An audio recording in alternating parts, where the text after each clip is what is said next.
Hello everyone, my name is Pixlriffs and welcome back to the Minecraft Survival Guide. I hope you guys are having a good day. Today we're going to head out in search of a bamboo forest and we're going to do that very quickly in just a moment, but first I want to go and make myself a brand new shield before we head off anywhere that might be dangerous, because my shield got broken in the skirmish with the pillagers and I kind of need myself some protection once again, because it turns out shields are quite useful to have around. So what I'm going to do is break down some of this bone meal into white dye, which is a brand new thing for this update because you can now also acquire white dye from flowers as well as bone meal. I'm going to grab a wither skeleton skull out of here and we are going to make ourselves a banner pattern. These are the new patterns that you can have added to looms, and yeah, there you go. We should have a skull charge banner pattern now, and that allows you to remake a bunch of these banners without having to waste the supplies. Now that we have made this skull charge banner pattern, we'll be able to use that repeatedly instead of wasting additional wither skeleton skulls on making the banner. I'm pretty sure you can still make banners the way you used to be able to in a crafting table, but it's not worth it anymore with these patterns added to the game. Of course, I'll also need to make sure a loom is available so that we can make this banner, and I'll need to make myself a black banner in a crafting table like so. So let's put the loom down, let's add in the dye, let's add in the black banner, and let's add in our skull charge pattern, and there you go. That's what we get. We get ourselves a white skull charge banner, and consuming that does not consume the skull charge banner pattern, so we can return that to the chest and reuse that whenever we want to. It's also entirely possible, if we were using the white skull charge all the time, if I just made a bunch of black banners, I could always just copy that in a crafting table before, so we could always just kind of put it in there with another black banner and it would duplicate, which is what a lot of people suggested I do after I broke my first shield, but I figured we may as well wait until banner patterns were in the game so I could demonstrate that. I'm going to put the loom over here by the stairs. It may as well go there permanently because I feel like we'll probably end up using that quite a lot, but for now I can return the skull and crossbones shield to my shield slot. Feels a lot better with that, and you'll notice that I've hung one of the ominous banners on the wall as a sign that we need to get revenge on these pillagers. But for now, I'm not too concerned about getting our revenge straight away. We need to do some preparations for that. In the meantime, I think I'll put the skull charge banner pattern in here in the tool chest so I don't forget where that is. Alright, let's head out to a bamboo forest. And if I'm right, and if I'm lucky, I should be able to head out in the world in this direction. I think this is to the northeast of the world. Yeah, the sun is rising over there, so it's definitely the northeast.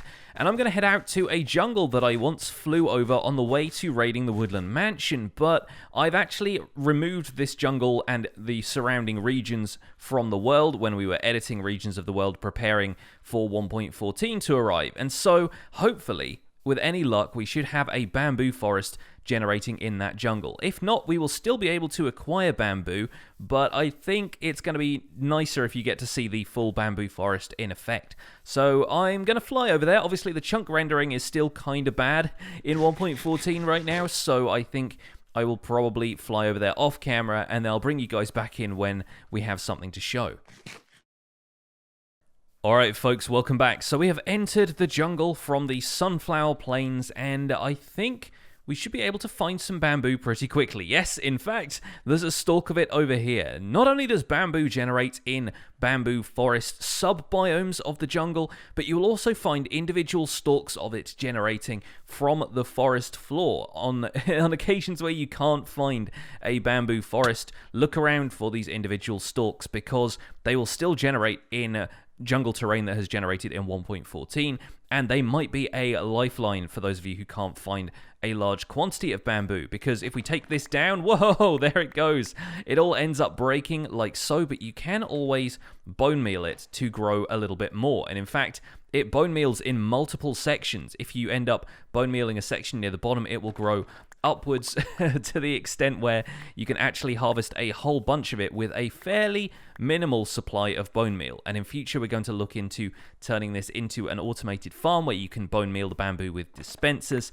We'll be able to acquire plenty of this just from a single plant. And of course, once you've got one bamboo, you can just replant it somewhere else and it turns into a shoot that can then grow. And once it's matured, like a couple of stages like so, it should be perfectly possible to harvest it again. And bamboo has a number of uses we'll go into a little bit later in the video. For now, it is possible to make it into sticks in much the same way that you make planks. The recipe is basically the same, although 2 bamboo will get you 1 stick. But that is probably the least important of its uses. So we're probably going to see if we can acquire a little bit more of this so we get a full chance to play around with the full features of the plant. But you'll come across one of these maybe every couple of chunks, so they're really not that uncommon once you get into the jungle. Obviously, you have to be willing to explore a little bit further in, and I know jungles do cause lag for some folks with the amount of leaves and foliage that's around, but it's worth coming in here for this stuff, especially considering that you can farm it once you take it away.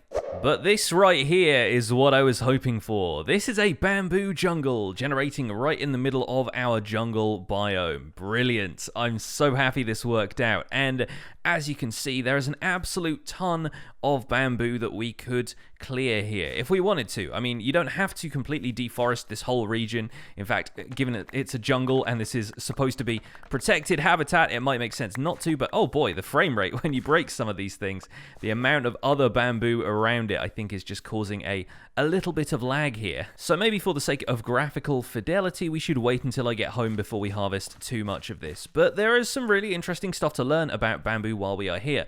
For a start, it is not like sugarcane in that it is a solid thing. You can pass between it. Obviously, the player is thin enough to get between these. And oh, I wasn't expecting that, but we got adventuring time back again for visiting the bamboo jungle. Very good. And I guess this is bamboo jungle hills. Yeah, okay, there we go. That was the extra biome we hadn't yet encountered. Good.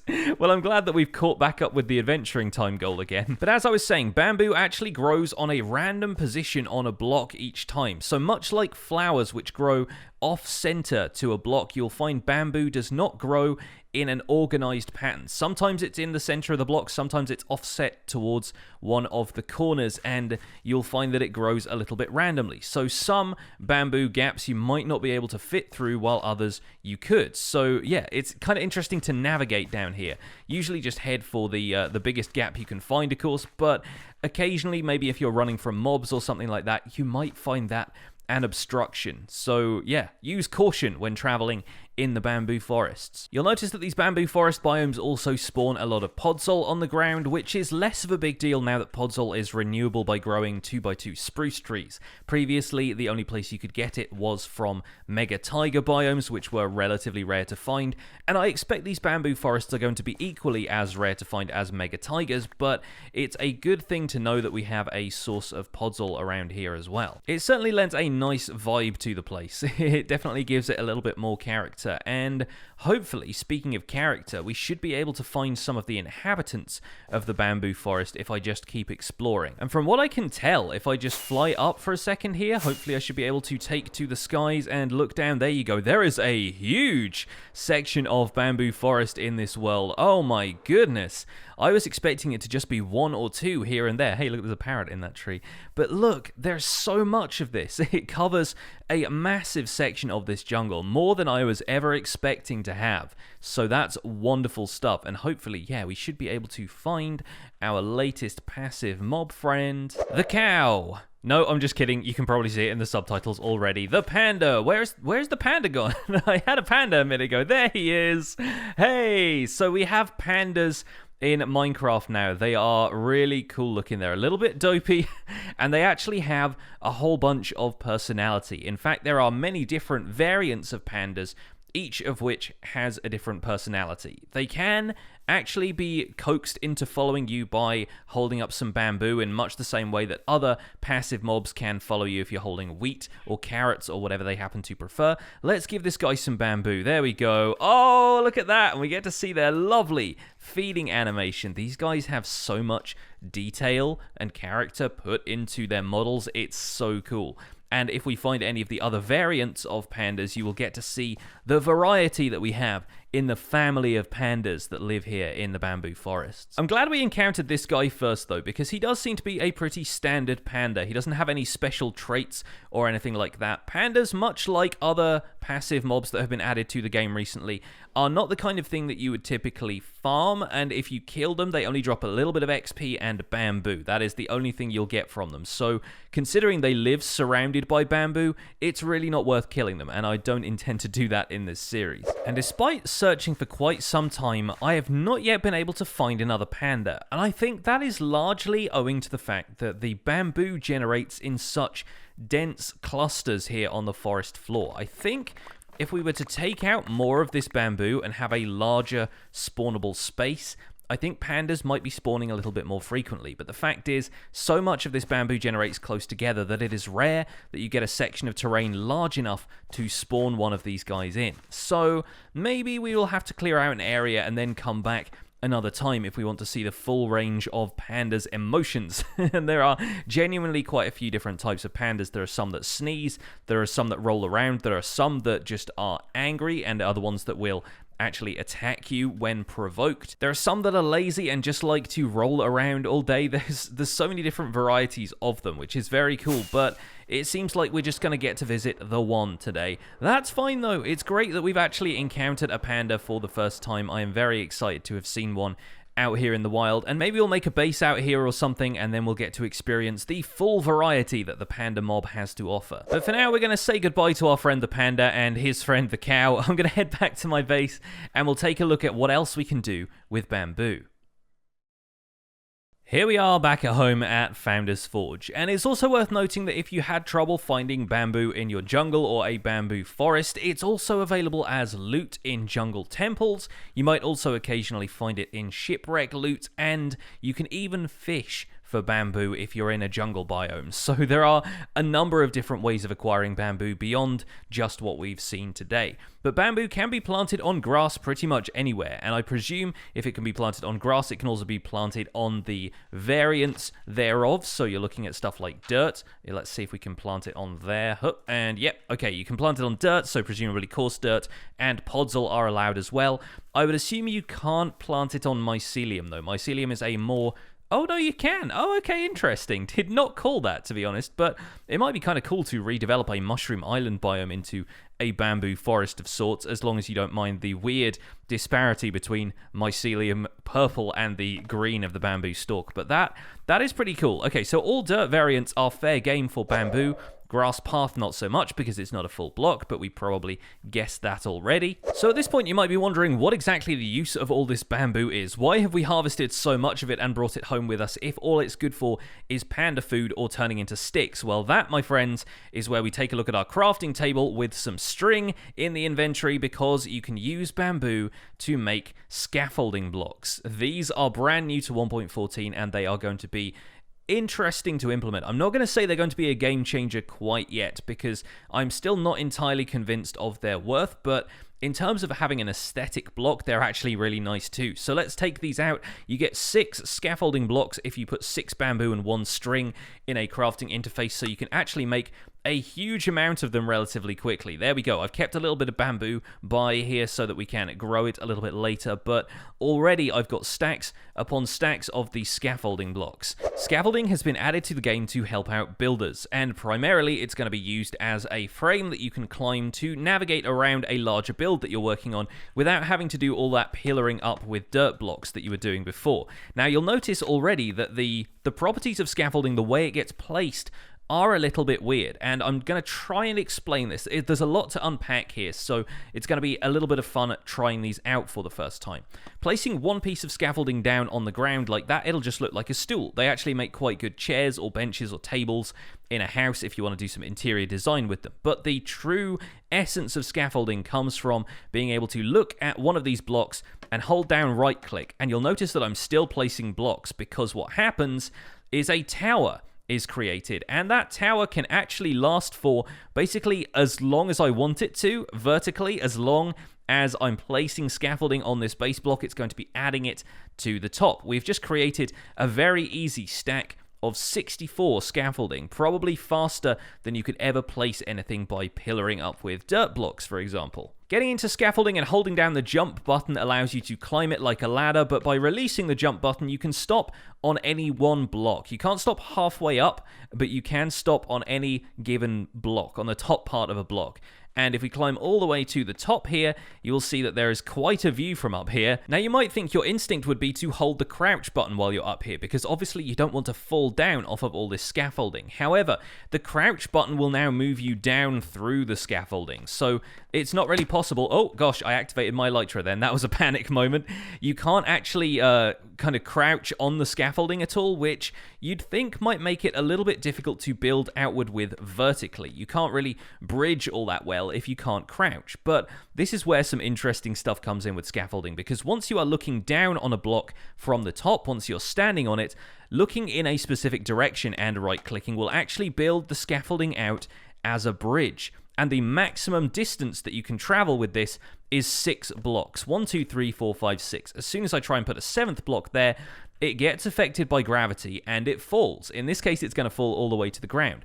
Now, if I wanted to continue the scaffolding from up here, all I need to do is keep placing those, and that one will actually continue a little bit further out unsupported. This looks a little bit glitchy right now, but once we complete a pillar in... Whoa, okay. This thing is not behaving exactly as I expected it to. Let's take this down and try again. What I was trying to demonstrate was that placing a bunch of scaffolding one block at a time over here will actually build a pillar up from the ground that will meet this scaffolding up here, and then once you've completed that pillar, you can continue the scaffolding further along, so it starts to support itself from each of these base towers. Now, it seems like since I had the button held down, it kind of glitched out a little bit and built a whole floating section of scaffolding, which I was not expecting to happen, but there we go. Now we've built that, we can actually continue the scaffolding out by another 6 blocks until we get to that 7th block, and it starts to do some weird stuff. So yeah, there might still be some odd behavior with scaffolding in this update, but regardless, it provides you with a framework on which you can build. Not only that, but these bridge sections are quite difficult to fall from. I'm going to show you how this looks from a distance, because as you might expect, it is a giant tower, but it looks pretty cool actually. I kind of like having these enormous constructions in the world that you can build with relative ease. And the cool thing about these now is that on these bridge sections where there's clearly no block below us supporting us, you might be worried once again about instinctively holding shift and falling through it. Well, you don't need to worry, because if you hold shift, you're only going to move down a block and end up standing on the bottom half of this scaffolding. You will not be able to fall through the scaffolding at all, and then you can just hop back up using the jump button and you're fine. So the only places you can actually move down are where these pillars are here, for example, like so. And then if you move out to the side, of course, you could fall off of it. But if you move out to the side from here, you can actually make another bridge right there by placing stuff in a specific direction. And you can do the same up here as well. And the scaffolding structure you produce can actually become quite complex. It's not particularly fast to navigate around scaffolding right now. It's about the same speed as climbing a ladder would be. So in theory, you could just place a pillar of blocks and make a ladder, but scaffolding allows you to do all of that in a 1 block wide space, which I think has its uses. You could see people using these as like elevators of sorts inside of bases. If you fall onto scaffolding while holding shift, it also has the potential to prevent fall damage, and that's something I was looking into with the snapshots. I'm fairly certain that functionality is still in the game. You can also build scaffolding up while climbing it, which is pretty cool, and that's something that I hadn't considered doing before. And let's see, I would definitely take fall damage falling onto this pile of scaffolding here, but yeah, by holding shift I'm able to break my fall with it and just glide safely down the scaffolding tower. And if the math still works out from my original tests of this in the snapshots, basically having 4 high blocks of scaffolding, a 4 tall tower of scaffolding that you could fall into, will break your fall from basically any height. Now, of course, that fall can still be broken by water, so again, it is not the most efficient way of doing something, but it's an option if you want to include this in like a parkour map or something like that. A player with quick reflexes realizing that they're falling into scaffolding could easily save themselves from a deadly fall. And perhaps the biggest selling point of scaffolding is how easy it is to put up and then to pack away, because much like stuff like bamboo itself or like chorus plants or anything like that, if I break the bottom block here, the entire tower of scaffolding falls apart and will deliver itself back to you on the ground, making it nice and easy to pillar up with. It's a similar technique that you might expect to use by placing a torch underneath a tower of gravel or sand or something like that, but not everybody has gravel or sand on them all the time, whereas if you go out with the intention to build something, you might well want to bring some scaffolding with you. And of course you will now notice that the tower that I've left over here has actually kept up some of the bridges around it, meaning you can take it down in a kind of modular fashion, and anything that extends 6 blocks out from a single tower is going to stay in place, but anything you want to take down attached to that tower will come down with it. It is worth noting though that much like with other gravity affected blocks, if it falls onto something that is not a full block, for example if a torch is there and you place a scaffolding block, it is going to break. Likewise, it's not going to be able to fall onto a slab or anything that isn't a full block. Grass path blocks, for example, they won't convert back to dirt when scaffolding falls on them. It will just break the scaffolding in much the same way it would a block of sand or an anvil or anything else you might drop onto it that's affected by gravity. So you've got to be a little bit careful about your scaffolding placement if you want to have an effective way of using it. But for now,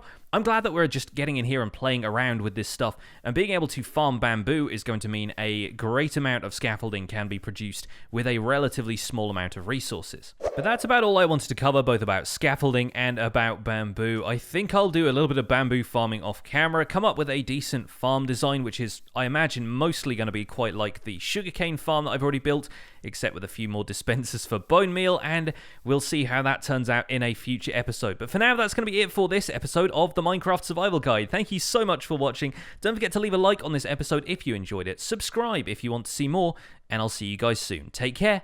Bye for now.